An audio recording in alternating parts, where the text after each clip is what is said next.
if you're in your first year or two in the window cleaning or pressure washing game, check out this guy.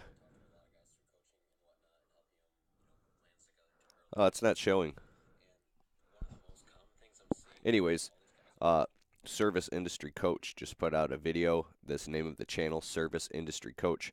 Grow your business right now by doing this one thing.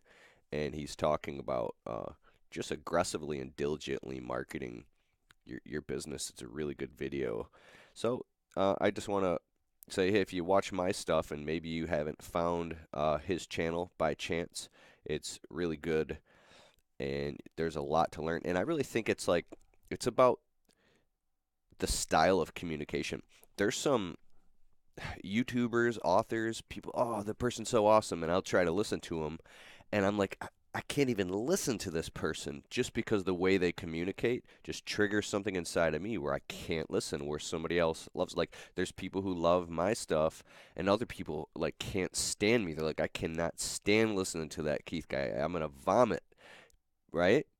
So he's awesome. Just when he speaks, it's like music to your ears. I like Gary Vaynerchuk Chuck types. Like I'm the type of person I like a verbal ass whooping.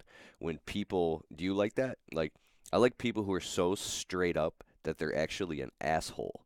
And they're not even trying to be an asshole, and they're not. Sometimes they're not even aware that when people call them like they're not even aware they sound like an asshole. I'm not saying this guy's an asshole, but he's got that edge, right? He's just like it's what it is. It's a resolution in the consciousness. It's a very resolved consciousness. It's like you've been there, you've done that, you've been through the shit. This is the way it is. Take it or leave it. It's the fucking truth, right? It's that type of attitude that I like. So here's a present for Service Industry Coach. Motherfuckers needs to shave. All right, peace.